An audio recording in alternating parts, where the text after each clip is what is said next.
Oikein paljon tervetuloa Uhkametsän pariin jälleen kerran. Meillä on vähän aikaa edellisestä jaksosta ja meidän tarkoitushan oli kerran kuussa vähintään julkaista jotain, mutta nyt ei ole tainnut ihan toteutua. Meillä on ollut kaiken maailman kesäkiireitä ja työkiireitä ja lomakiireitä tässä, joten on jäänyt vähän nyt nauhoitukset väliin ja tällä istumahetkelläkin olen lomalla vielä, niin tässä juuri aurinkoisesta kesästä nauttineena päätin tulla ottamaan pikkusen taukoa pihatöihin ja nauhoitella vähän kyberiä. Mutta pidemmittä puheitta voitaisiin ottaa pikkasen lyhyesti kuulumisia, vaikka me taidettiin jo semmoinen pieni päätös aikaisemmin tehdä, että hirveästi ei puhuta kuulumisista, mutta nyt on taas vähän aikaa kulunut edellisestä jaksosta, niin voidaan nopeasti ottaa kuulumisia ja mä Juuso annan sun aloittaa. No kiitos. Joo, terve taas kaikille. Siitä taidettiin jopa viime jaksossa uhota, että julkaistaan useammin kuin kerran kuussa tosiaan, niin se menikin sitten käänteisesti, mutta ehkä me parannetaan meidän tapamme tässä.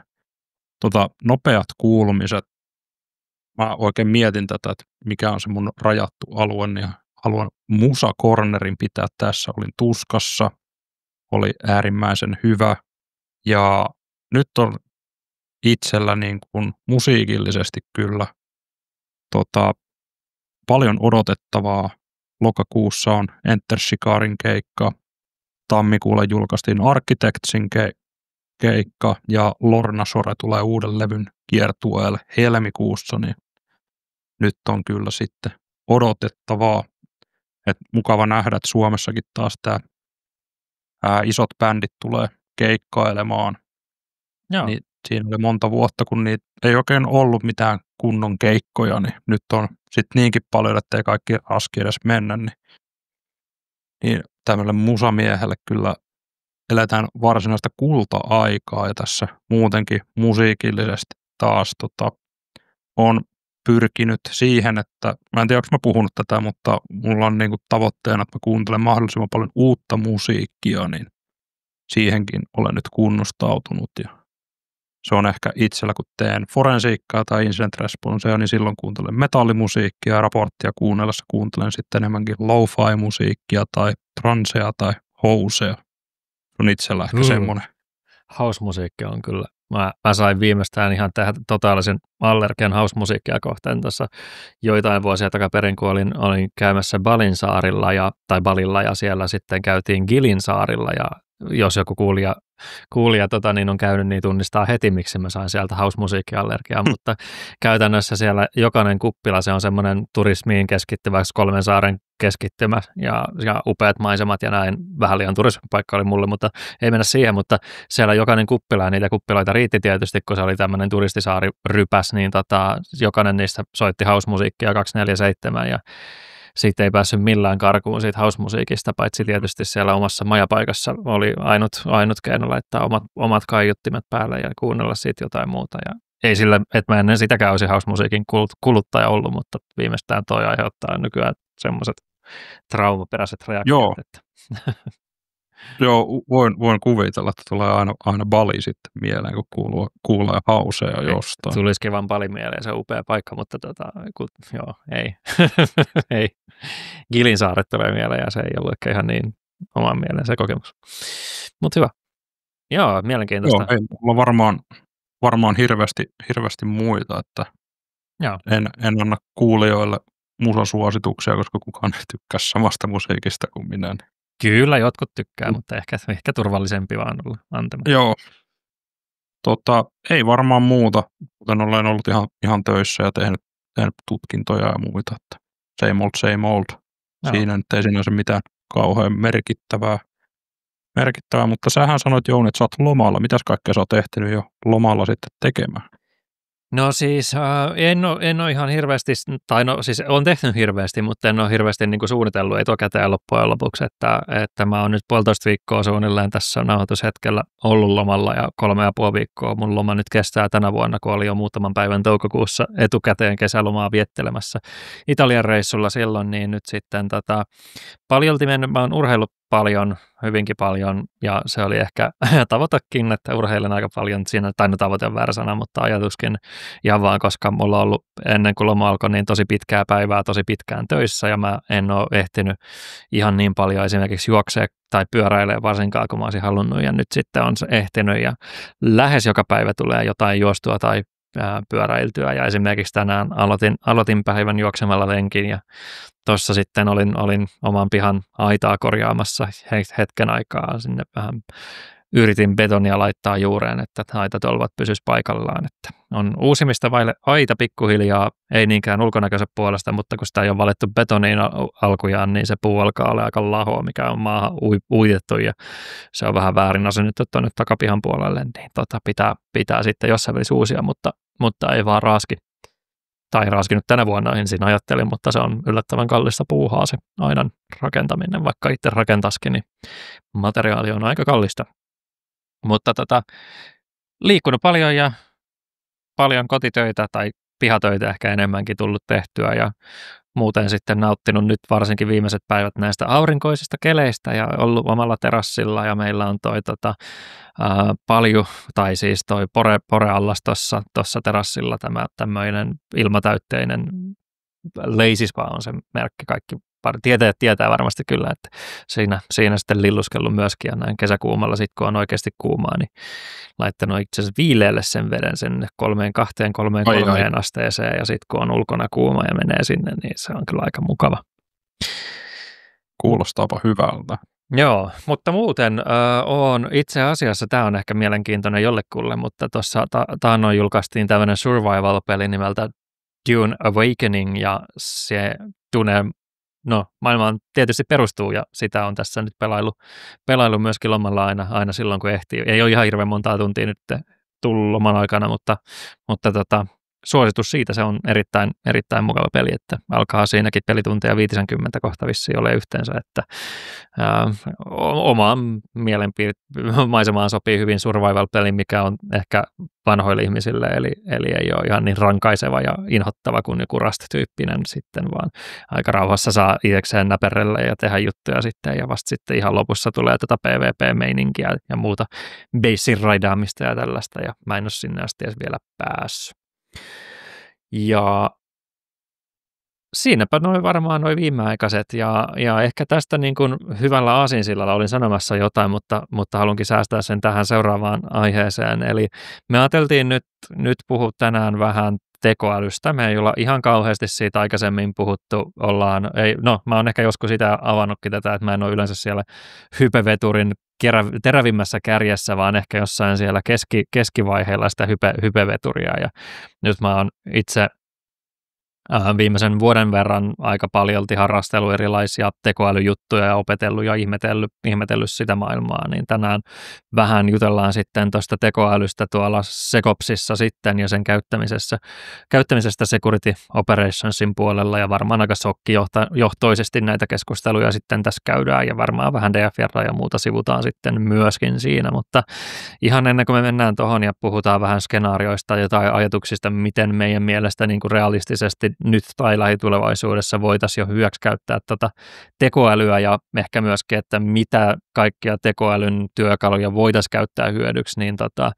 voisi vähän ehkä keskustella sitten ensin siitä, että mikä on meidän tämänhetkinen osaaminen ja kokemus ja kiinnostuksen kohte, tai niin kuin kiinnostus tuohon tekoälypuolen asioihin. Ja mä taas Juuso annan ehkä sun kertoa tuosta ensin, kun mä oon taas ollut jonkun aikaa tässä äänessä. Joo, tekoäly on tosiaan, ollaan pidetty aika vähän ääntä siitä, ja yksi syy on ehkä se, että itse en ole niinkään kiinnostunut siitä, paitsi nyt tässä ehkä viimeisen vuoden aikana se on ainakin omaa työtä tehostanut tosi paljon, niin ehkä se oma osaaminen ja ymmärrys on pitkälti siellä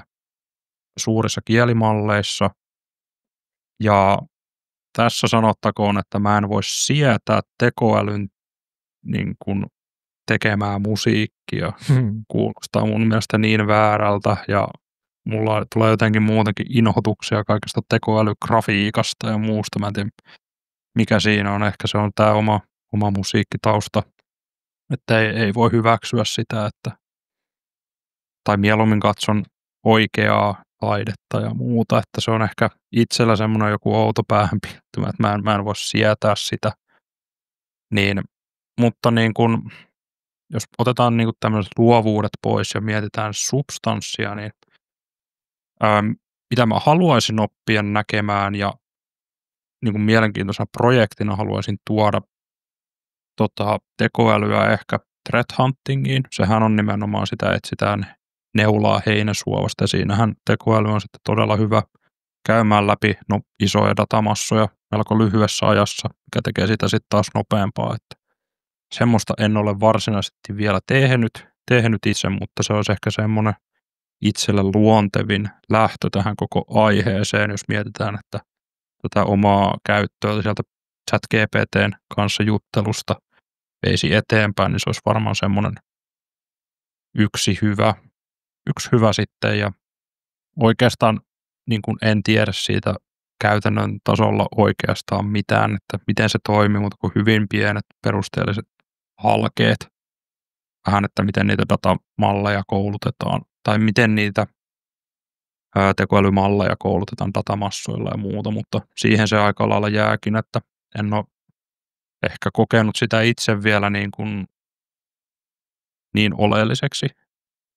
että olisin vielä tarvinnut toki mitä aikaisemmassa vaiheessa tämmöisiä uusia teknologioita hyödyntäisi, ehkä siitä saisi enemmän jotain kosketuspintaa, mutta vielä on ollut ainakin sillä olo, että riittänyt ihan se ChatGPT tähän mennessä, mutta eiköhän sekin vielä tässä vuosien saatossa tule muuttumaan. No. Siinä ehkä omat henkilökohtaiset ajatukset ja osaaminen ja ymmärrys tekoälystä, mutta Jounilla on varmasti vähän enemmänkin tähän sanottavaa. Onko sä mitä työkaluja sä oot käyttänyt tähän mennessä? Chatgpt.com. Okay, no. Aika lailla. Okay, en ole varsinaisesti. Mitä kielimallia sä oot käyttänyt? Se, mikä tulee defaulttina. En edes tiennyt, että niitä voi vaihtaa, kun joku sanoo. Okay, no niin. Mutta yksi, minkä mä haluan sanoa mun ihan uran alkuajoilta, tämmöinen tutustuin ainakin demossa yhteen tuotteeseen nimellä Darktrace, missä oli tekoälyominaisuuksia. Ja se oli silloin, vuosi oli varmaan 2019, kun näin, niin se oli aika vakuuttava sillä, että miten se kone pystyi tietämään. Se oli aika hienoa, että se oli ehkä ensikosketukseni. Että havaitsi sieltä just pahuutta ja paljon muutakin, mikä ei sitten ollut kauhean pahuutta. No niin, joo, ja kyllähän niin kuin tekoäly on iät ja ajat käytetty, että se miten tämä on mainstreamaantunut, tämä tekoäly on nimenomaan, minkä sinäkin sanoit, noi isot kielimallit sitten, mitkä on helpottanut sitten ihmisten elämää monella tavalla, mutta kyllähän tämmöinen niin kuin machine learning tyyppinen tekoäly on ollut olemassa jo vaikka kuinka pitkään, ja esimerkiksi Uebat on hyvä esimerkki työkaluista, jotka käyttää nimenomaan koneoppimista. Päätelaitepuolella en ole kyllä kauhean paljon suoraan sanottuna oikeastaan ensimmäistäkään kovin hyvin toimivaa tekoälyratkaisua nähnyt, mikä on ehkä vähän erikoistakin nykypäivänä. Mä varmaan käytän vääriä työkaluja tai näen vääriä työkaluja, mutta onko sulle tuttu noi AI-agentit, mitkä on tällä hetkellä kaikkien huulilla? Joo, siis tässä just ennen kuin aloitettiin nauhoittaa, mainitsin viimeisimmän Microsoft Security User Group-tapahtuman, missä Microsoftin edustaja esitteli näitä Microsoftin security-agentteja, niin pakko myöntää, että tässä esityksessä minä vasta kuulin ekaa kertaa ja ymmärsin, mitä ne agentit on ja mitä niillä tehdään, ja vaikutti ihan hyödyllisiltä. Se mitään maailmoja järisyttäviä tehtäviä siinä esitellyt, mutta niin kuin ihan kätevältähän se vaikuttaa, mutta toki tässä rajoittuu taas mun osaaminen ja ymmärrys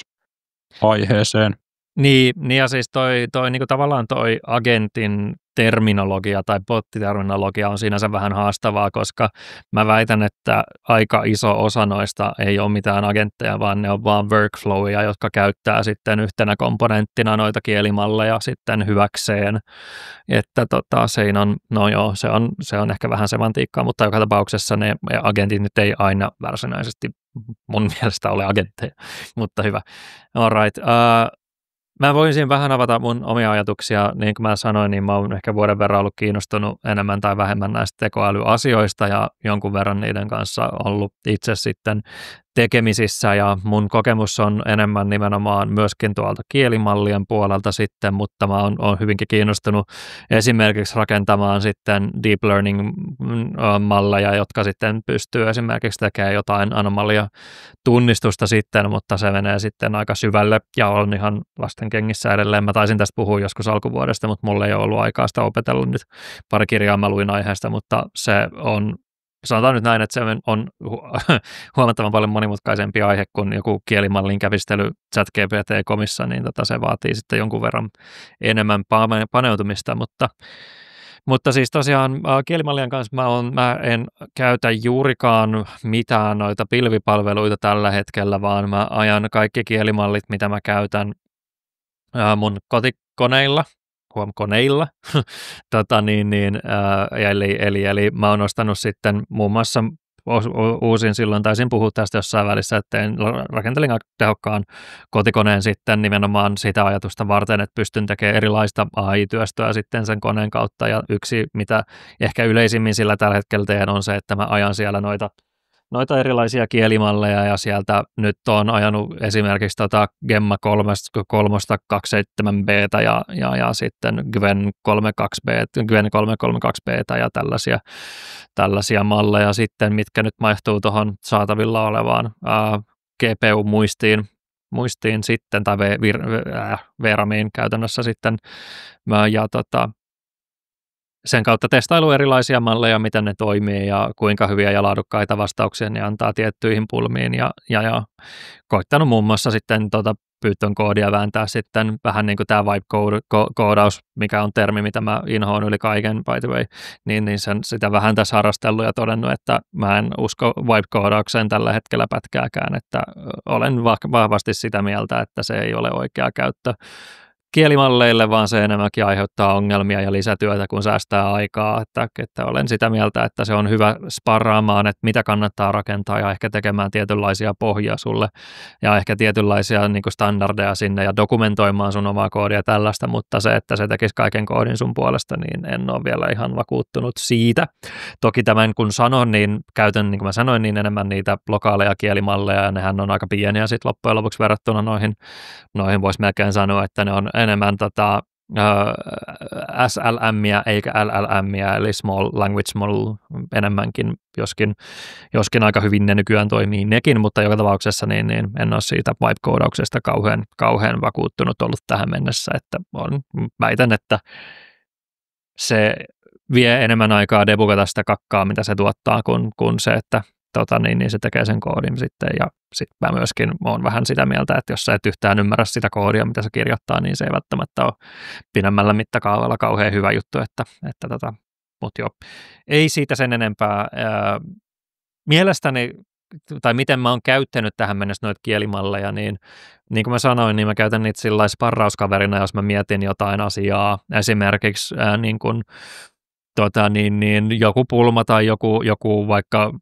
joku palvelun osa, mitä mä haluan rakennella, niin mä saatan sillain tietysti anonyymisti tai sillain, vaikka nämä onkin mun omalla koneella nämä kielimallit, toki nykyään työpaikan puolesta on muun muassa tämä Copilot käytössä, tämä Microsoftin Copilot, niin voi vähän paremmin mielin sinne tiettyä dataa laittaa, vaikka ei sinnekään nyt ihan mitä vaan saa laittaa silti, niin joka tapauksessa niin tämmöistä niin palvelukehitystä esimerkiksi parailu ja miettinyt, ja sitten yksi tosi hyvä käyttö Copilotille esimerkiksi on ihan vaan se, että se nopeuttaa kirjoittamista, että sä vaan kirjoittelet sun ajatuksia tavallaan auki, ja se pystyy sitten lukemaan niitä tai tekemään niistä sitten pikkusen nätimän näköisiä niistä malleista tai niin kirjoituksista silloin, kun sille joku syy on niin kuin kommunikaation puolesta.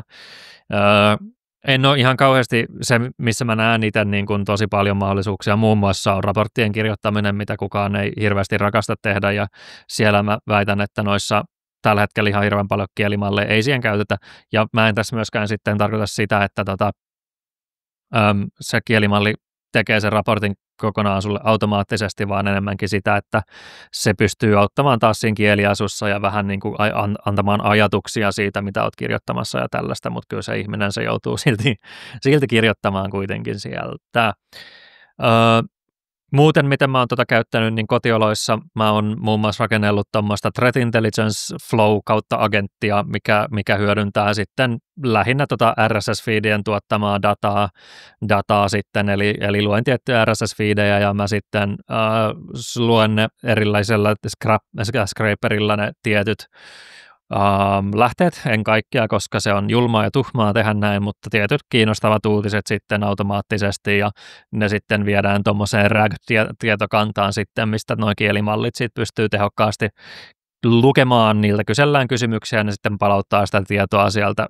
sieltä niin kuin RAG-tietokannasta sillain tehokkaasti ja sillä mä pystyn sitten esimerkiksi esittämään kysymyksiä suoraan viimeaikaisista uhista, jos mua vaikka kiinnostaa podcastia varten tehdä jotain researchia, niin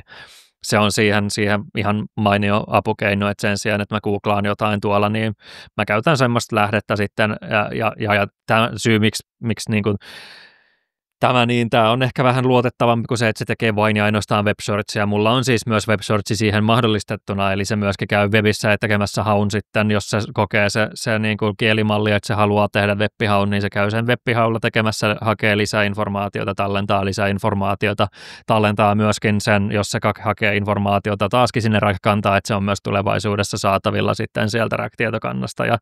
tällainen niin kuin pysyy semmoinen mielenkiintoinen tilannekuva ehkä sitten, miltä pystyy helposti kysyä kysymyksiä, mikä pitäisi niin kuin lähtökohtaisesti puhua totta eikä hallusinoida ihan hirveän paljon, mikä on yksi aika iso ongelma noilla kielimalleilla, mitä mulla on tullut tässä vuoden aikana vastaan. Ja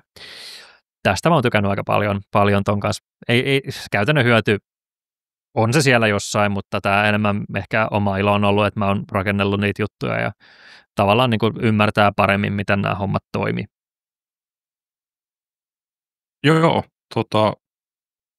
kuulostaa kyllä oikein hyvältä, että edes toinen meistä on niin kuin vihkiytynyt tähän asiaan edes hieman enemmän, että miten se toimii pinnan alla. Pakko tarttua tuohon, kun mainitsit nuo raportit, niin ne on siinä kyllä kielimallit tosi hyviä, että jos tuntuu, että lauseesta ei vaan meinaa tulla semmoista kauhean luontevaa, mullakin on tapana selittää asioita mahdollisimman hankalasti, niin anonymisoituna sieltä saa yleensä sitten hyviä ehdotuksia, että olisiko tämmöinen ilmaisu parempi ja muuta, että se on aika semmoinen hyvä sparrailu nimenomaan just raporteissa ollut ainakin alkohdalla hyvä. Niin ja jos sä haluat esimerkiksi tiivistää informaatiota raportissa sillä, että sä huomaat, että okei, että tämä on ihan jäätävä tämä, miten mä kirjoitin tämä, että tämä on niin kuin 8 kappaletta liian pitkä, niin sit vaan pyytää, että se tiivistää se AI, sen sisällön siitä viestistä, niin yleensä sillä on ainakin itse kokenut, että saa aika hyvää jälkeä aikaiseksi. Kyllä. Tässä kun puhuttiin vähän näistä käyttötarkoituksista, että miten on itse tottunut käyttämään, niin mehän voitaisiin tässä vähän miettiä, että miten tämä tekoälyn käyttö sopisi tänne Security Ops-maailmaan, niin mä voin vaikka tästä aloittaa. Eli tuossa taannoin mietin tämmöisiä käyttötarkoituksia, että mihin tekoälyä voisi hyvä käyttää, niin ehkä tämmöinen kielimallillinen toimimisratkaisu olisi esimerkiksi, haluaisin nähdä, että enemmänkin tukee SOC-analyytikkoja työssään kuin että aina puhutaan, että vie tier 1 kokonaan pois SOC-mallista, mitä mä en nyt ihan osta, mutta haluaisin nähdä, että se pystyisi tukemaan näitä ehkä vähän kokemattomampia siinä mielessä, että tekoälyä voisi käyttää siinä, että kun tekee vaikka tutkintaa tier 1 toiminteessa, tekee sitä triagea ja kirjaa ylös tuloksiaan, että tekoäly pystyisi ehkä itsekin hieman näkemään, että mistä siinä on kyse ja sitten analysoimaan sen vastaajan kommentit, että millä se on vaikka päätelty, että tämä ei ole pahuutta tai että tämä on pahuutta ja sitten nostamaan vaikka sellainen devil's advocate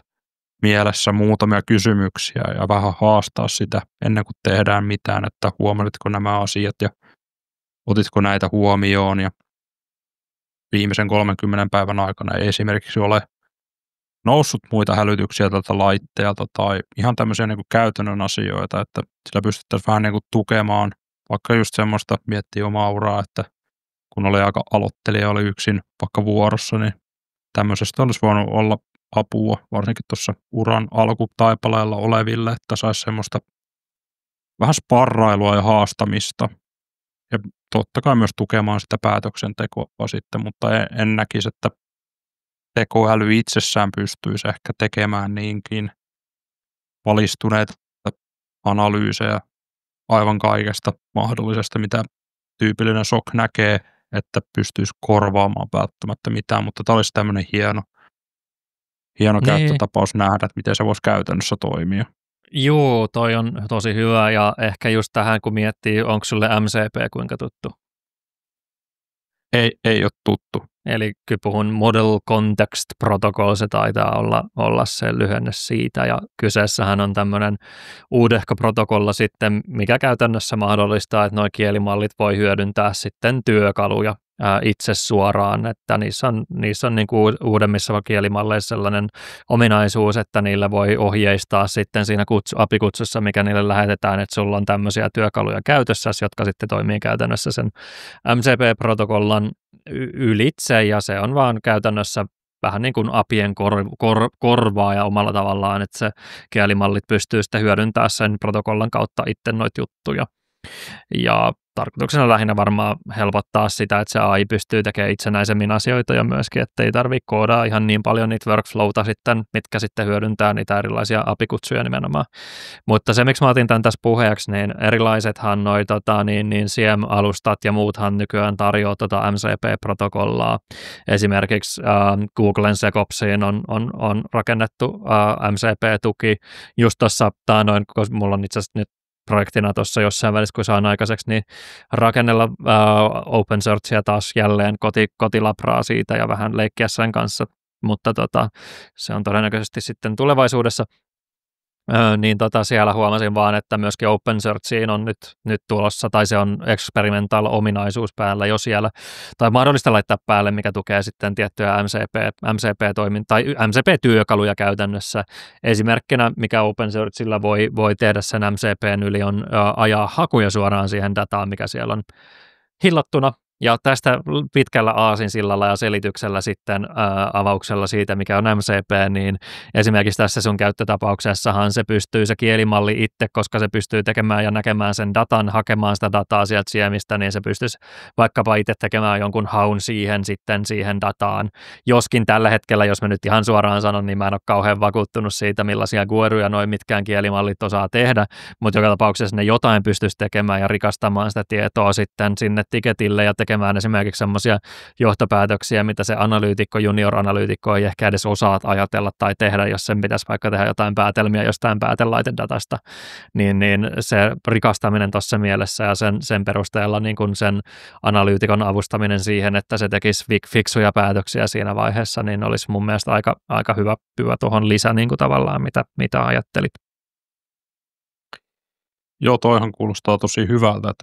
että mennään enemmän tuohon, että avataan vähän niin kuin API periaatteessa sille tekoälylle, että se pääsee siihen samaan dataan käsiksi. Että sehän olisi just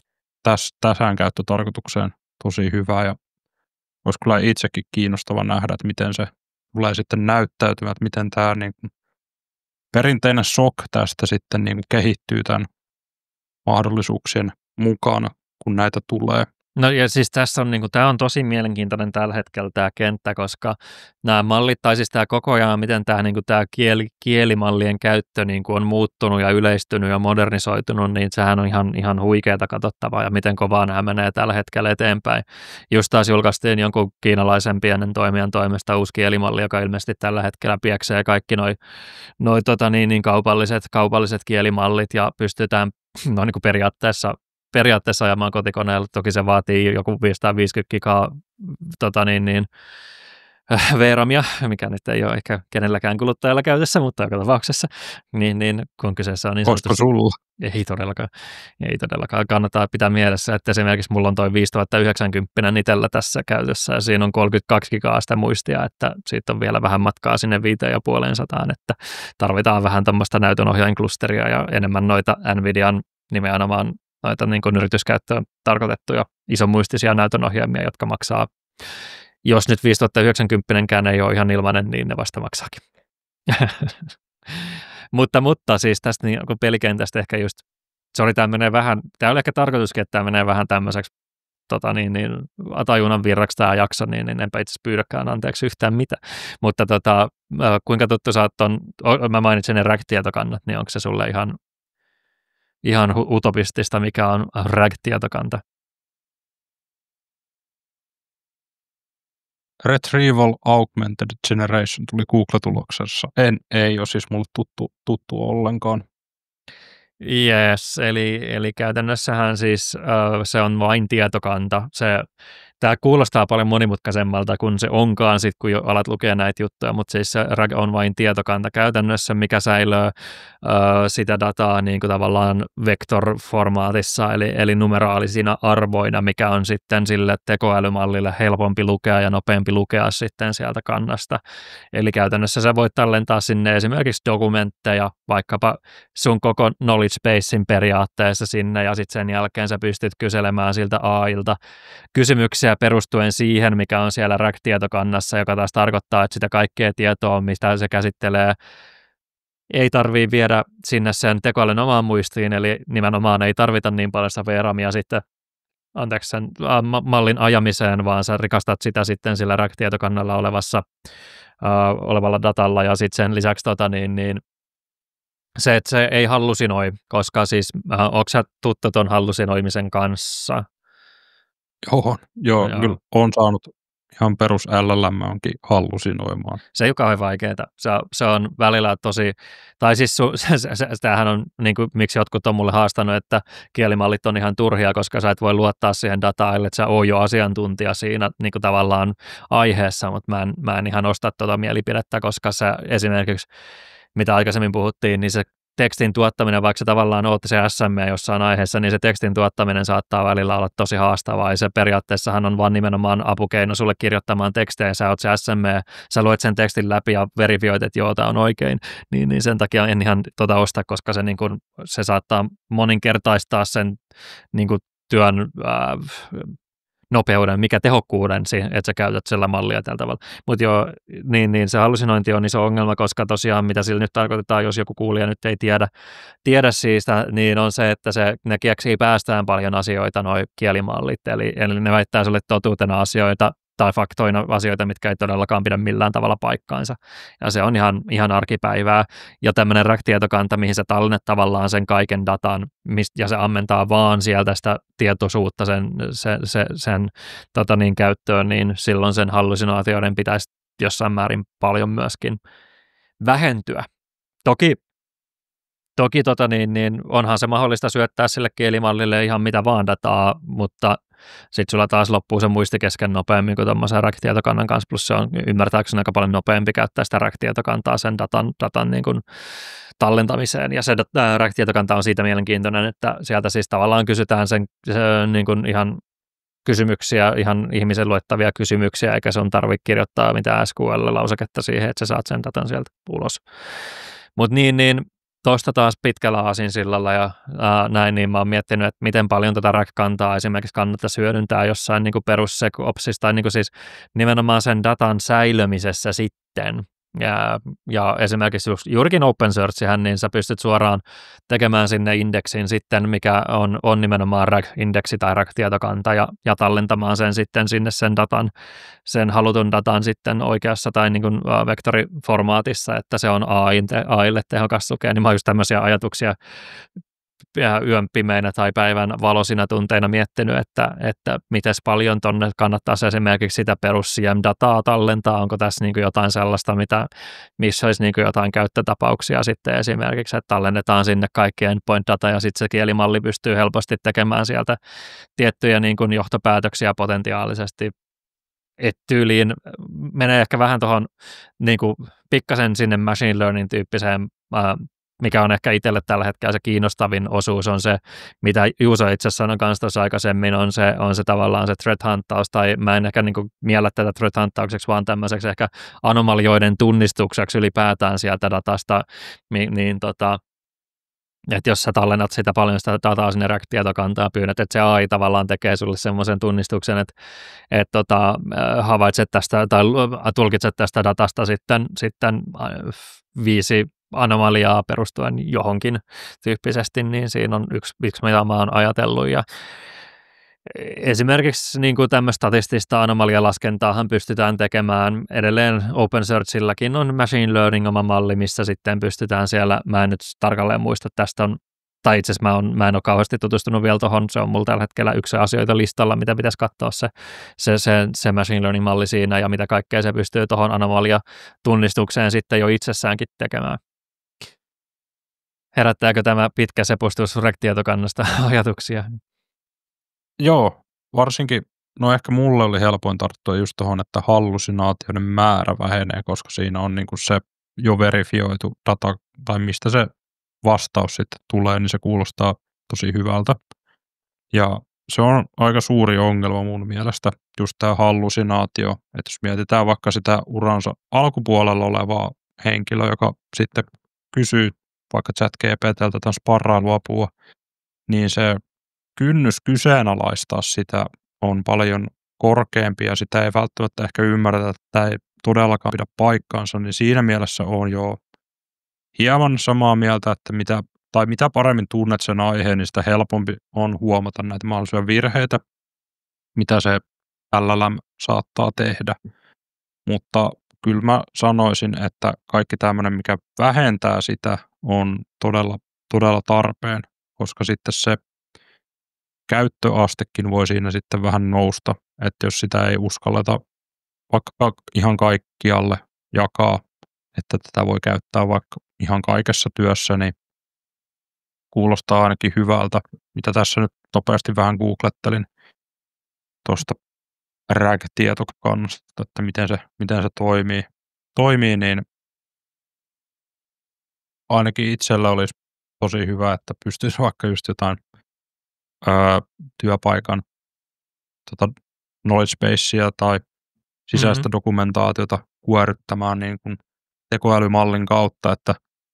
miten vaikka tämä prosessi menikään, niin sitten ei välttämättä ole aina ne tehokkaimmat hakutoiminnot ja muuta, niin saisi jotain hyviä tiivistelmiä. Niin, siis eikä toi välttämättä vaadi sitä RAG-tietokantaa tommonen, että sä voit käyttää sitä MCPtä siellä sun,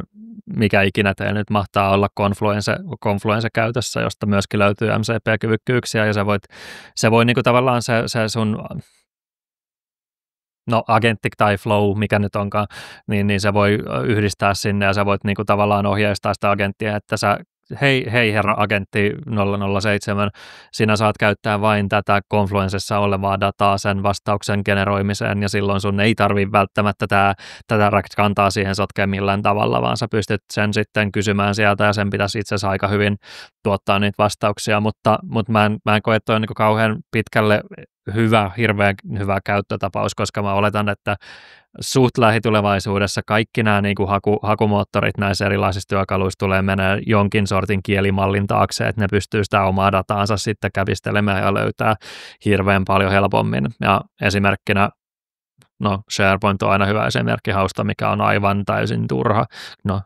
Ja Confluence on kyllä toinen, jos ei sitä dataa ole labelöity, niin se datan hakeminen on aika kurjaa sieltä, niin näissä molemmissa on niin kuin hyvä semmoinen kehitysoptio, että sinne tehdään jonkin sortin tuommoinen kielimalliin perustuva hakumoottori, joka sitten perustuu vain siihen dataan. Ja esimerkiksi tästähän muuten jatko-aasinsillana Copilottiin, niin Copilothan toimii niin, että sä pystyt sillä Copilotilla etsimään sun organisaation sisältä olevasta materiaalista vastauksia tai sitten web searchina vastauksia, mikä on itse asiassa ihan nerokas tapa, mutta tässähän on ihan valtavat riskit tässä, niin kuin, miten se Copilot toimii, jos sillä on niin kuin pääsy, jos ei ole esimerkiksi mitään niin kuin DLPtä käytössä ja sillä on kaikki pääsy kaikkeen materiaaliin, mitä sulla on tallennettuna sun SharePointiin, sun Teamsiin, kaikkiin sun organisaatiossa, niin tässä on 2-3 pientä riskiä sen datan vuotamiseen ja päätymiseen väärien silmien nähtäväksi, että sen kanssa saa olla aika varovainen, mitä sen kanssa tekee. Joo, mutta just niin kuin mä mietin just tosta niin kuin, itse asiassa, jos mä lopetan taas ja on hiljaa, oliko sulla mielessä jotain muita sellaisia käyttötapauksia, mitä sä olit kelannut? No ehkä toi SOC oli se yksi, mihin mä haluaisin nähdä ja sitten Mä mietin, että sitten tällainen niin digitaalisessa forensiikassa ja incident responsessa mä oon ehkä vielä sen verran vanhan aikana, että mä en nyt äkkiseltään keksi ihan hirveästi mitään maailmoja järisyttäviä mullistuksia, mihin AI pystyisi tarjoamaan ratkaisua, toki tehostamaan kaikkea, mutta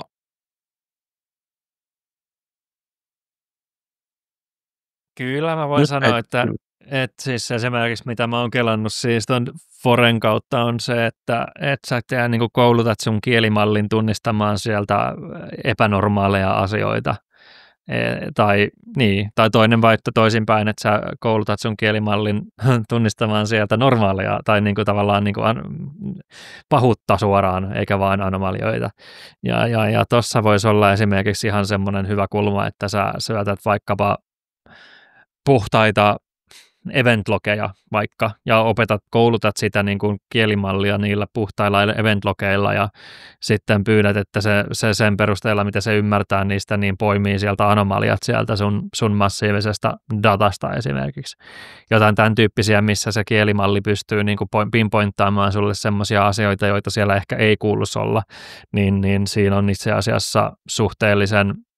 suhteellisen hyvä kulma. Mä oon nähnyt pari esimerkkiä myös esimerkiksi tuosta maltsureversoinnista, missä toi AI on pystynyt esimerkiksi aika hyvin selittämään sieltä tiettyjä. Mä en osaa reversointia, niin mä en tämän terminologiaa ymmärrä itse hirveästi, niin en puhu sillä terminologialla, mutta kattelin sitä läpi ja eräs ihminen, joka sitä osasi, niin näytti ja oli tosi vakuuttunut siitä, että miten se pystyy se AI tehostamaan myöskin sitä reversointiprosessia sitten jossain määrin. Että tuossa just mä taisinkin mainita tuossa aikaisemmin, että mä oon aloittamassa noi tekoälyopinnot tuossa syyskuussa, kohan ne kenties ehkä alkaa, eli MBA-opinnot sitten tuolla Tampereen ANK:ssa tekoälystä, ja sitä varten sitten mietin tuossa hieman jo mitä ehkä saatan lopputyönä tehdä, tuun siis todennäköisesti tekemään jonkin open source-tyyppisen työkalun sitten. En ole vielä vaan ihan varma, että minkä työkalun mahdan sitten lähteä tekemään. Siinä on tosi paljon niin kuin optioita, ja esimerkiksi mä haluan tehdä jonkin sortin anomaliatunnistusta, mutta mulla ei ole hajukaan, onko se enemmän niin kuin SecOpsia, threat huntia vai incident responsea tehostavaa sitten se työkalu, mutta ajatuksena olisi kuitenkin saada ulos jotain semmoista, mikä olisi ei vain yhteen skenaarioon sopivaa, vaikkakin miten mä tuun sen rakentaa, niin kun sen mallin ainakin on se, että se pohjautuu niin kun ilmaisiin työkaluihin, mitä minulla on saatavilla. Oli se nyt sitten, jos se on jotain päätelaitedataa vaativaa, niin sitten se on Sysmon ja näin edespäin. Vaikka mulla on se yksi Defender edelleenkin käytössä, mutta Sysmonilla mä saan vähän helpommin dataa luotua sitten, mutta voi myös olla, että mä menen enemmän sitten esimerkiksi just sinne threat hunt-maailmaan, koska threat huntissa tuossa on niin kuin tosi paljon kulmia, ja esimerkiksi miten paljon tuossa voi käyttää niin kuin tekoälyä, niin se on huikea niin kuin savotta tavallaan eri vaiheissa. Että sä voit aloittaa sen sillä, että sun tekoäly nykyistä uhkatietoaan hyväksi käyttäen, joka on rakennettu pohjautuen sun yrityksen toimialaan ja tämänhetkiseen riskeihin. Esimerkiksi ja Scattered Spider edelleen, siitä muuten pitikin mainita, että sieltähän oli tehty nyt pidätyksiä niistä muutaman Scattered Spiderin edustajan verran. Muistaakseni Briteissä niitä pidäteltiin, mutta ei mennä siihen enempää nyt tässä jaksossa. Mutta miksi mä otin tämän esiin, niin siellähän on ollut esimerkiksi viitteitä, että ne kohdisti niitä hyökkäyksiä tiettyihin toimialoihin. Että ensin oli sitä retail-bisnestä alkuvuonna, varsinkin Briteissä jonkun verran Amerikassa, ja sitten sen jälkeen ne on nyt hyökännyt vakuutusalan yrityksiä kohtaan ja sitten noita lentoyhtiöitä vastaan nyt tässä viime aikoina, niin esimerkiksi jos pystyy rakentamaan semmoista niin kuin omaa profiilia, omaa yritysprofiilia ja syöttämään sen AIlle, joka sitten ensinnäkin pystyy tuottamaan sulle sitä uhkatietoa ja tämmöisen tavallaan deep research-mallin mukaan siitäkin on itse asiassa tällaisia ilmaisia open source-työkaluja, jotka käyttää sitä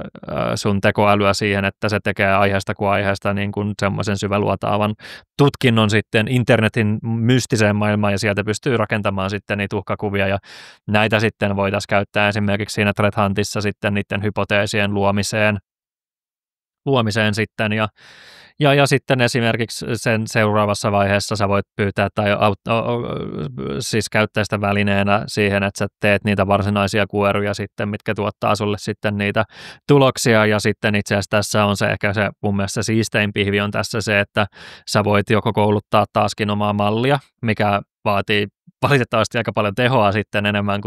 kuin muut vaihtoehdot. Tai sitten just esimerkiksi jotain RAG-tietokantaa voisi käyttää tässä, että sä rakennat semmoisen anomalian havainnointikilkkeen silleen, että sanotaan nyt näin, että jos sä et pysty tekemään semmoista queryä, joka rajaa tarpeeksi paljon niitä tuloksia niin, että se olisi tarpeeksi kattava silti, eli jos sulla vaikka tulee tuhansia vastauksia silti tai satoja vastauksia, niin se on aika tuskasta käydä niitä käsin läpi, niin kuin Juuso saattaa tietää, niin siihen se seuraava palikka sitten, että sit kun sä oot rajannut niillä sun hauilla niitä vastauksia tiettyyn satoihin tai tuhansiin kappaleisiin, niin syötätkö sen sille kielimallille, joka sitten pystyy tavallaan perustuen siihen koulutettuun malliin tai RAG-tietokantaan esimerkiksi, niin poimimaan sieltä ne oikeat anomaliat, ja sanotaan nyt näin, että jos siellä on vaikka 5000 vastausta ennen kuin se menee siihen kielimalliluuppiin, jos siellä on vaikka 30 sen jälkeen, niin siinä on aika paljon mukavampi lähteä sitten yksitellen niitä kliksottelemaan läpi. Joo, toi kuulostaa. Joo, toi on niinku, jotenkin jäi itsellä taas toi kulma pois kokonaan, kun mietin, että mitä käyttötarkoitus. Toi on nimenomaan just se, että se massa, mikä itsellä on niinku analysoitavana, niin se on just semmoista että puurtamista, että kyllä se lopulta sitten löytyy, mutta jos tekoäly pystyy niinku samaan ja siinä tiputetaan vaikka merkittävä määrä aikaa, niin totta kai semmoinen on niinku tervetullutta. Varsinkin jos se pystyy itse niinku luottamaan, että miten se niinku eliminointiprosessi on tehty, että siellä ei ole vedetty mutkia suoraksi, koska se on itsellä ehkä niinku tekoälyn kanssa, että on sen verran skeptinen, että mä en lähtökohtaisesti usko mihinkään, mitä se sanoo, vaan aina niin kuin haastan, että onkohan nyt näin, ja on hyvin skeptinen. Niin. Ehkä just tästä tulee se, että silloin kun sä teet threat huntausta, niin se joka tapauksessa tavallaan etit sitä heinää sieltä, tai se neulaa heinäsuovasta. Mä ymmärrän ton, ja se on ihan tervekin oletus, että ne puhuu vaan kakkaa, mutta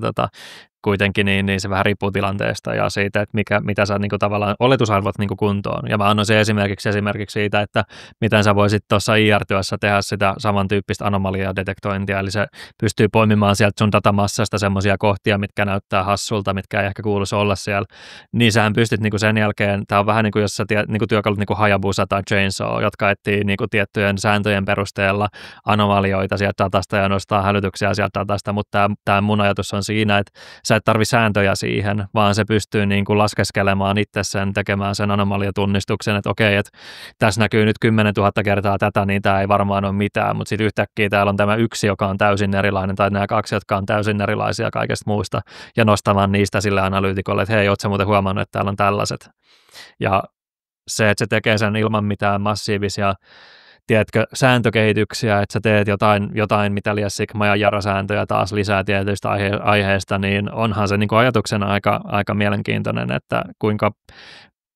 tai et lähinnä kun mulla ei ole hajukaan, miten ensinnäkin, että kuinka paljon tuommoiseen menee aikaa kouluttaa tai tehdä tuommoinen malli sille, että se olisi oikeasti niin kuin jossain määrin luotettava, mutta myöskin se, että onko se just sellainen, että se on vaan niin kuin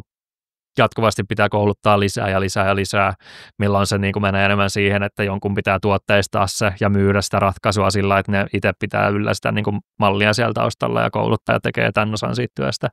Mutta niin tämä on niin kuin ehkä niin kuin mitä mä halusinkin tämän päivän jakson on se, että niin kuin puhuu vähän näistä ajatuksista sillä, että nämä ei ole mitään taivaan tosiaan, vaan ehkä sellaisia ajatuksia, mitä on niin kuin pyörinyt päässä meillä molemmilla sitten niistä, että miten näitä voitaisiin niin kuin tavallaan hyväksi käyttää. Ja valmiita ratkaisujahan me ei olla tarjoamassa. Ei, ja just kun kävit läpi, niin yksi semmoinen aika klassinen, mikä tulee itsellä mieleen, mihin just tekoäly on just hyvä, että niin vaikea kehittää sääntöjä, vaikea threat huntata, ja on niin kuin tosi dokumentaatiopohjainen on esimerkiksi noi kaikki sisäiset IP-ranget, että tekoälynhän on helppo tunnistaa vaikka, että julkiverkosta tapahtuva RDP-kirjautuminen versus se, että sä itse kaivat dokumentaatio, jota on tai ei ole, alat selvittää, että mitkä on niin kuin sisäiset IP-ranget, sit sä alat katsoa, että RDP-kirjoitus, missä ei ole näitä, niin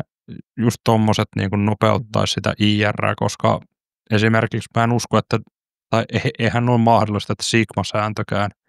kun mainitsit noita chainsavit ja hajapusat, eihän sekään sitä löydä. Että Red Huntissa se on niin kuin sinänsä räätälöityä, kun siinä pitää tietää just nämä IPR. Tämä on tosi spesifi esimerkki, mutta niin kuin just tämmöinen niin kuin neulan etsiminen heinäsuovasta, mikä on yleensä se, mitä kuitenkin etsitään jossain kohtaa incident responseja tai threat huntingia. Jos ei ole vaikka se initial access tiedossa, niin tuo on aina semmoinen skenaario, mikä polttaa siellä takaraivossa, että olisikohan tuossa jotain. Ja sitten se alkaa miettiä, että miten se tekee, on sellainen, että ei mä jaksais, mutta niin kuin teko olisi tuossa tosi hyvä, koska se pystyy tunnistamaan ne sieltä. Toki pystyy, niin kuin, jos nopea semmoinen threat huntti, niin listaa vaan uniikkeja IP-osoitteet, että sitten sorttaa ne, että kuinka vähän ne on nähty, mutta jos siellä tulee taas 10 000 riviä, niin. Ja sitten kaikkea tuommoista. Mutta siellähän pitää olla joku semmoinen asia, mistä sun on pakko pystyä analysoimaan se. Ja sitten kun siellä on se joku asia, niin mun mielestä se on niinku yksi semmoinen, missä niinku tekoäly on ihan omimmillaan, että se tekee nopeasti, paljon ihmistä nopeammin semmoisen analyysin siitä, että mikä nyt näyttää epänormaalilta näistä. Toki sitten, jos se on just semmoinen OneDrive, missä tiedätkö, siinä kommentarivillä vaikka joku kuidi vaan muuttuu, se on aina uniikki, mutta se kuidi on siinä osa, niin tommosessahan se menee, mä en tiedä kuinka hyvin se sitten toimii tommosessa, mutta niinku kyllähän se, kun tietyt kulmat vaan huomioi niissä ja joku tämmöinen niinku baselining-tyyppinen lähestymiskulma siihen sitten, missä opetetellaan just niinku sitä, että mikä on normaalia ja sitten kun alkaa sen jälkeen tuotannosta löytyy jotain, mikä ei ole niin normaalia ja tästä ehkä just päästään siihen, vaikka tietyt työkaluthan kanssa voi tehdä tätä että sulla on niinku tavallaan puhdas image olemassa ja sitten kun sulla on kone, jota epäillään, että se on saastunut jollain maltsulla tai sitten se on osana breachia, niin sä teet semmoisen vertailun, että mikä on erilaista tässä sun puhtaassa koneessa versus tämä saastunut kone ja sieltä sitten pystyy löytämään niin kuin anomalioita, mutta toi tekoälyhän pystyisi tekemään tuostakin jossain määrin sitten tehokkaampaa ja poimimaan sieltä ehkä sitten jotain asioita lisää siihen päälle, mutta yksi semmoinen asia, tai itse asiassa nyt mulle tuli mieleen parikin asiaa, mennään toi toinen ensin, koska mä unohan sen nopeammin, mutta sitten kun tulee näitä niin kuin tavallaan incidenttejä, niin tämmöinen incident coach-tyyppinen agentti, ja nyt se olisi ihan oikeasti agentti, se on semmoinen, jonka kanssa voi vaikkapa jutella, jolta esimerkiksi voi kysellä tietynlaisia asioita liittyen sitten niin kuin yleisesti ottaen, vaikka silleen, että se on naitettu myös oma incident response planiin sillain, että hei, mulla on XYZ-incidentti menossa, mitähän regulaatiovaikutteita tällä on, mihin mun pitää ilmoittaa milloinkin ja näin edespäin, että se on niin kuin se kielimalli tavallaan koulutettu siihen tai sillä on siellä vaikka siellä RAG-tietokannassa ymmärrys siitä, että millaisia regulaatioita siihen yritykseen kohdistuu ja se osaa vastata sitten tollaisiin kysymyksiin. Toki ehkä tämä on vähän turha, mä veikkaan, että sit isoissa yrityksissä tämä on hyvinkin selvää ja siellä on ihmiset, jotka sen ymmärtää heti, mutta toi tuli mieleen tuossa nakkiseltään ja sitten toinen tämmöinen, mikä menee taas ehkä vähän enemmän tuommoiseen hands-onien, sitten on toi niin kuin vulnerability management-tyyppinen, eli sellainen joku AI-agentin tyyppinen härpäke, tai on se nyt sitten workflow vai mikä onkaan, mihin syötetään ne kaikki omat tuotteet, mitä sulla on saatavilla tai mitä sulla on verkossa, ja sitten se haavoittuvuustieto, eli jos tulee uusia haavoittuvuuksia, ja sitten annetaan sille pääsy sille hassulle agentille pätsäämään ne kaikki laitteet, jotka voi olla haavoittuneita itse, ja voi olla pikkasen pelottava tuossa vaiheessa, kun sulla on siellä joku tekoälymalli tekemässä jotain tällaisia operaatioita, että se päivittelee sun tavallaan liiketoimakriittisten verkon reunalla olevien härveleiden tietoturvapäivityksiä, mutta niin kuin toi ajatuksena, ilman että se toteutetaan, niin kuulostaa aika jännältä.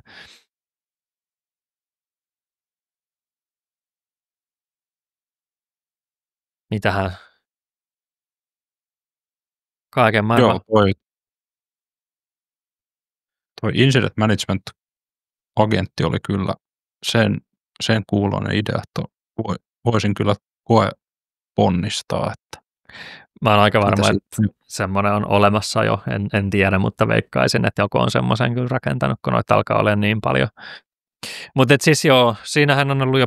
paljon mitä nyt ollaan tuossa juteltu, että toi niin kun, mistä henkilökohtaisesti on kaikista eniten kiinnostunut, niin on erityyppinen machine learning, oli se nyt sitten kielimallien avustuksella toteutettua tai ihan vaan niin kuin vähän perinteisempää mallia sitten, millä pystytään niin kuin tekemään sitä anomaliatunnistusta, niin se on ihan mielenkiintoinen. Ja sitten ylipäätään tämä niin kuin datanhallintakulma, ne RAG-tietokannat ja tällaiset, niin kiinnostaa aika paljon. Ja sitten tässä on just se, SOARin ehkä rikastaminen jollain AI-ominaisuuksilla voisi olla aika hyvä. Toki koko SOARihan on periaatteessa vain workfloweja ja automaatiota varten olemassa sinänsä. No joo, ei nyt ihan niin suoraviivaisesti, mutta kuitenkin niin ehkä se voisi olla vain osana tavallaan työkaluna sitten, mitä siellä SOARissa voisi käyttää ne AI-featureit sitten. Koska esimerkiksi jos mietitään jotain automaattista responsea, vaikka se, että siellä sit automaattisesti laitetaan isolatea tietyssä tapauksessa koneille tai resetoidaan passoja ja katkaistaan sessioita, niin toihan nyt on ihan perus SOARin toiminnallisuus jo nykypäivänä, että siihen ei paljon AIta sitten käytetä tai tarvita välttämättä. Oi. Mutta joo, ehkä se, mitä tässä nyt ei ole kauheasti puhuttu, on myös se, että henkilökohtaisesti kuitenkin, jos tehdään noita vastetoimenpiteitä, niin olen edelleen sitä mieltä toistaiseksi, että en antaisi ihan täysin semmoista autonomiaa sille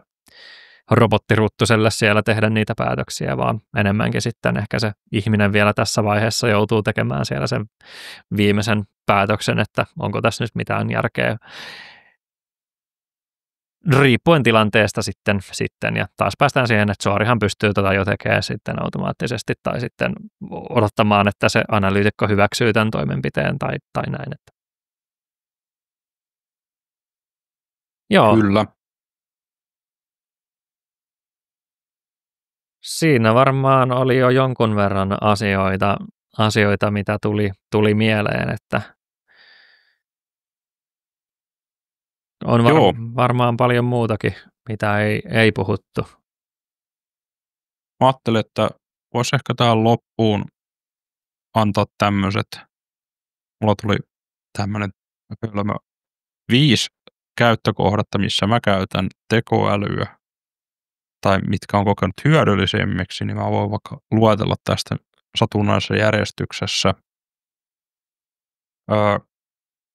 Kaikki, mikä liittyy vaikka jonkun, mulla oli tässä hiljattain yksi tutkinta, missä oli melko monimutkainen haittaohjelma, ja sillä tosi paljon obfuskoitua PowerShellia, niin kaikki tämmöinen, että pystyy tekemään vaikka jotain, auttaan parsinnassa, tekemään jotain helppoja Python-skriptejä sitten niiden kanssa auttamaan. Siinä se on tosi hyvä. Sitten kaikki kieliasuilmaisut raportissa, jos tuntuu, että on hankalasti selitetty, on myös hyvä, mitä käytän paljon. Sitten tutkinnan aikana saatan ihan kysyä, jos en ymmärrä jotain konseptia, että olenko ymmärtänyt tämän oikein ja pyydän lähteitä ja muita. Niin siinä just toi, mitä Jounikin puhui aikaisemmin, toi sparrailu, niin se on varmaan se yksi tärkeimpiä. Ja siinä itse olen huomannut, että varsinkin ChatGPT:llä on taipumuksia siihen, että se haluaa olla aina samaa mieltä sun kanssa, niin siinä on oppinut sillä aina sitten sanomaan, että pitää olla puolueeton ja tämmöisiä tiettyjä pieniä hienosäätöjä, mitkä on havainnut hyväksi, että täytyy olla subjektiivinen vai objektiivinen, mulla menee ne aina sekaisin. Sitten yksi kova on aina KQL:ssä kaiken näköinen regeksi ja parsiminen. Siinä se on ihan pätevä, kun ei itse aina muista, että miten se nyt meni, ja mä oon maailman huonoin kirjoittaa regeksiä, mutta ChatGPT on aika hyvä siinä, niin siltä voi aina kysyä, että miten tämä tehdään regeksille. KQL:ssä se on kunnostautunut ihan hyvin, jos tietää mitä kysyä, niin siinä se on. Ihan paska se on oikeasti. No, Niin, jos sulla on hyvä idea ja sä tarvitset ehkä sen yhden, että miten tästä tehdään regeksi, siinä se on hyvä, mutta Niin siis en kyllä lähtisi regeksissä se siihen. on ihan ok, Joo, mutta OQL se ei.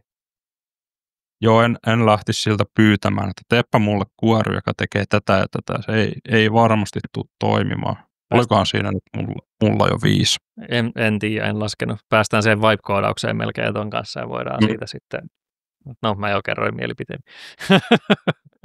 Joo, siinä ehkä miten mä käytän tekoälyä tällä hetkellä. Eli kaikki on periaatteessa LLM ja käytän sitä lähinnä siihen, että sparrailen, että saan paremmin ymmärrettyä asioita ja olen aina hyvin skeptinen kaikkeen, mitä se sanoo ja en haluaisi uskoa ikinä, mitä se sanoo. Tämä on se mun lähestyminen ja kaikkea tämmöinen, mikä tehostaa ja nopeuttaa mun työtä, niin siinä sitä käytän, että en halua kyllä, että se tekee mun puolesta mitään päätöksiä tai analyysiä. Saa auttaa tämmöisissä tylsissä puurtamisissa sitten enemmänkin. Siinä se on ihan hyvä apulainen. Joo, mä voin myös muutaman, en jaksa laskea, tuleeko 5 vai ei. Se, mitä mä en ole kanssa käyttänyt siis missään machine learning-malleissa tai muussa, täytyy nyt myöntää auliisti se, että mä en hirveästi tee mitään hands-on töitä enää nykyään, vaan työaikana niin mä enemmän teen töitä PowerPointin, Excelin, Outlookin ja Teamsin kautta, enkä oikeastaan mitään hirveän käytännönläheistä sen puolesta, joten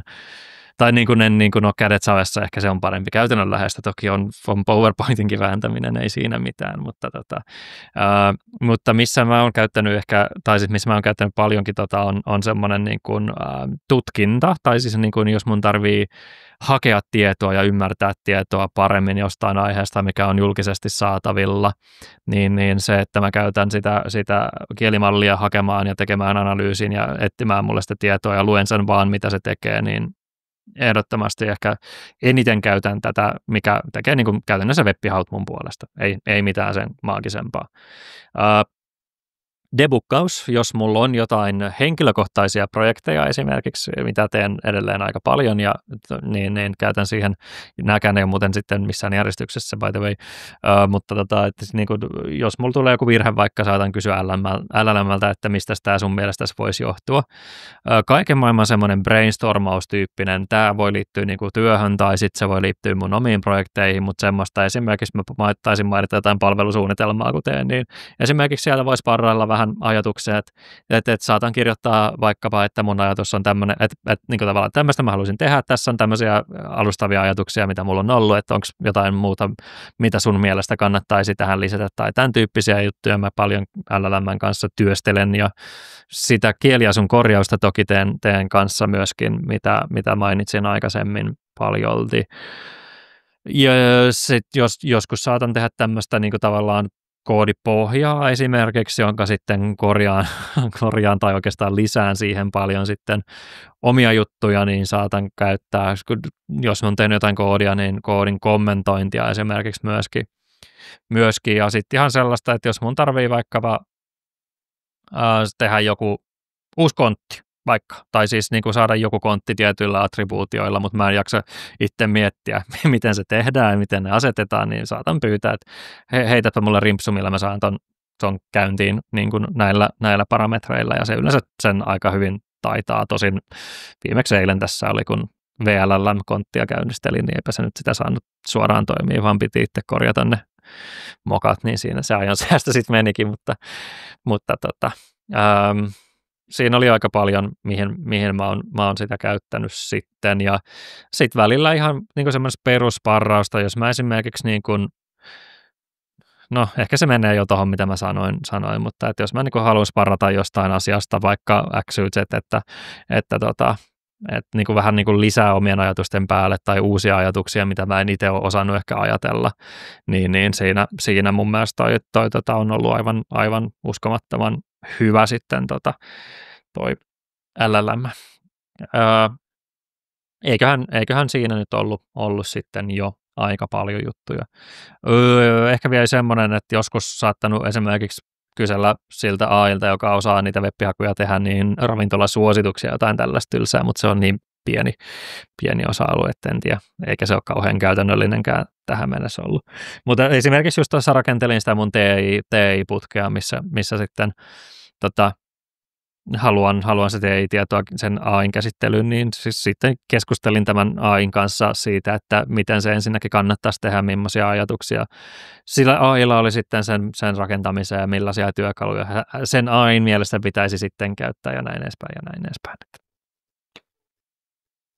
Sitten joo,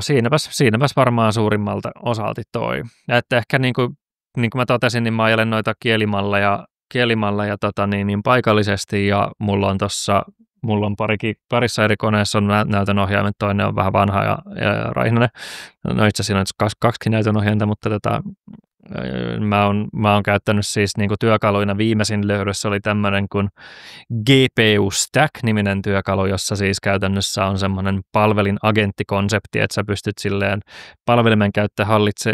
kautta hallitsee useita koneita, jotka on sitten tavallaan GPU-klusterissa sitten, ja sä voit esimerkiksi yhden kielimallin ajaa useammalla eri näytönohjaimilla helposti sitten eri näytönohjaimille eri koneille jaettuna. Toki toistaiseksi se toiminnallisuus ei ole ollut ehkä kauhean toimiva. Mulla on ollut haasteita sen kanssa aika paljon ja sitten, toi pohjustuu se interference engine siellä pohjustuu tuohon lama.cpp, mutta se on niin kuin tämän tuotteen tekijän oma forkki ilmeisesti siitä, jos on jotain muutettu, niin mitäs jossain välissä testaa se lama.cppn oma feature, siinä on nimenomaan RPCn ylitoimiva kuorman jako, missä sä pystyt sitten useammalle koneelle eri GPUille jakamaan sitten sitä kielimallia, ja periaatteessa siinä sitten esimerkiksi mulla pitäisi olla sen sijaan, että mulla on vaan 32 gigaa muistia nyt käytössä ton 5090 kautta, niin mulla on tuossa toi toinen näytönohjaaja, missä on 16 gigaa lisää muistia, niin periaatteessa pitäisi olla sitten se, mitä se nyt tekee, 48 gigaa käytössä, jos sen pystyy jakamaan, mutta tällä hetkellä mun ongelma on ollut aina se, että se 16 gigan näytönohjaimen muisti aina jossain välissä loppuu sitten kesken, mä saan virheeksi out of memory, mikä periaatteessa ei pitäisi kai tapahtua hirveän helposti. Mä oletin ensin, että se johtuu vaan siitä, että menee kontekstit yli, mutta ei se johdu, koska sitten jos mä ajan sitä pelkällä 5090, niin se ei ikinä mene siihen OOM-tilaan, mutta mun työolettama on, että se tällä hetkellä yrittää käyttää liian paljon leijereitä sieltä 16 gigan näytönohjaimelta sitten, ja sitten se siitä johtuen aina jossain välissä, kun sen kanssa tarpeeksi juttelee, niin loppuu se muisti kesken, kun se yrittää sitten käyttää vähän liian paljon sitä muistia, eli menee sinne 16 gigaan sitten, ja pitäisi varmaan jossain välissä katsoa, että olisiko mitään järkeä sitten vaihtaa se sen lama.cppn päälle ja koittaa sillä, tai sitten nytten tosiaan viimeisenä juuri eilen taisin äsken mainitakin on VLLM-nimisen Interference Engine, niin siitä tuossa debukkailin, mutta siinä ei ole vielä viimeisimmissä Docker-imageissa ei ole tukea näille vitossarjan näytönohjaimille, NVIDIAn näytönohjaimille, niin tuossa juuri rakentelin sitten imagea, joka pitäisi sitä sitten tukea ja pääsen sitä ehkä kohta testaamaan sitten ja sitten kyselysoftana mä oon käyttänyt, mä testasin monta, päädyin tämmöiseen kuin OpenWeb UI, mikä on ehkä kaikista tunnetuin, voi myös käyttää niin kuin noiden pilvipohjaisten ratkaisujen päällä tietysti, jos on vaikka APIlla toimiva kielimalli, mä oon Mistralia käyttänyt jonkun verran, kun siinä on ilmainen tieri, niin tuolla myöskin sitten ja se on ihan toimiva ollut, ihan mukava tommonen, mihin pystyy sitten paljon parametreja säätämään ja tekemään web-hakuja ja työkaluja, juttuja ja muita sitten, ja siinä nyt tietysti aika paljon omaa työkalusettiä. CRXNG-hakukonetta on käyttänyt, eli self-hostattu hakukone sitten näihin käyttöihin. Ja nyt viimeisimpänä RAG-tietokantana mä oon käyttänyt Quadranttia käytännössä. Käytin aikaisemmin, onkohan se Chroma, muistaakseni Chroma on se toinen, mutta en mä itse asiassa muista, miksi mä tuohon Quadranttiin vaihoin, mutta sitä tällä hetkellä ja Flowwisea olen käyttänyt sitten agenttien ja noiden workflowien rakentamiseen, mutta se on siis tosi graafinen ja helppo, mutta mä oon nyt vähän miettinyt, että koska siinä on tiettyjä ongelmia, niin niin olen miettinyt, että saatanpas sen sitten tuosta itse asiassa heivata pois ja alkaa rakentelemaan sitten enemmän Pythonilla noita agentteja sitten joko enemmän tai vähemmän manuaalisesti, tai toihan käyttää myös tätä LangChainia pohjalla toi Flowwise, niin ehkä suoraan LangChainilla sitten, mutta en ole nyt tässä mitään päätöstä sen suhteen sitten vielä tehnyt, mitä tolle sitten tuun tekemään. Mun piti sanoa nämä työkalusetit jo alussa, siksi mä puhun niistä nyt tässä, kun mä unohin puhua työkaluista. Niin. Siinä mä luulen, että on mun tämän hetken AI-työkalut, eli joo, vielä kielimalleista, niin kuin mä mainitsin, niin Mistralin pilviversio on käyttänyt aika vähän, kyllä, mutta on sitä käyttänyt sitä ilmaista tieriä, ja muuten kaikki on ajanut sitten täällä omassa kodissani. Toki töissä käytän myös sitä Copilotia, kun siellä sitä saa käyttää, ja tällä hetkellä mulla on koko ajan hirveä FOMO noista uusista kielimalleista ja paljon testailuja ajanut eri kielimalleja, mitkä nyt omaan infraan mahtuu, ja tällä hetkellä itse asiassa käytän Mistral 3.224b, missä on sitten suhteellisen iso konteksti-ikkuna, ja olen siitä tykännyt nyt sitten viime päivinä aika paljon. Tykkään enemmän siitä kuin ehkä suositummista Gemma 3 mallista ja tuosta Gwen 3, mitä mä aikaisemmin mainitsin myöskin. Mutta mä oon varmaan vaan biased, koska Mistral on eurooppalainen. Joo, mä voisin puhua tästä aiheesta, en tiedä huomaako sitä, mutta mä voisin puhua tästä aiheesta varmaan seuraavat 3 tuntia, mutta ehkä se on parempi, että päästetään kuulijat pahasta. Joo, tässä tulee itselle niin paljon uutta termistöä ja muuta, että onneksi on tässä koneen ääressä googlettelemassa. Jounilta tulee hyvää tietoa näistä, niin pysyy itsekin kärryillä. Jep. Tämä taisi mennä tämä jakso aika paljon mun yksin puheluksi monilta osin, mutta ei ihan onneksi kokonaan. Ei, mutta hyvä se on, sä oot tähän aiheeseen selvästi enemmän paneutunut, sulla on siitä enemmän kerrottavaa. Niin totta kai. Yes. Hei. Tämä on ihan luonnollista. Just näin, mutta ei tässä on mennyt jo reippaasti yli tunti tähän jaaritteluun, niin on kyllä syytäkin jo pistää homma pakettiin ja toivottaa kaikille hyvää kesän jatkoa. Vielä on kesää jäljellä, ainakin hyviä kelejä on tämän alkavan viikon loppuun asti luvattu. Sen jälkeen alkaa Juuson loma ja kelit viilenee. Oikein. Mitä viileämpää, sen kivempi ollut tietokone. Ai. Sun pitäisi mennä pihatöihin koko loman ajaksi, niin kuin minäkin. Siltähän se kuulostaa, varmaan sitäkin luvassa. Oikein. Jes, ei muuta kuin tosiaan kuulumisiin taas ja näkemisiin. Jes, kiitoksia ja palaillaan. Moi moi. Moi moi.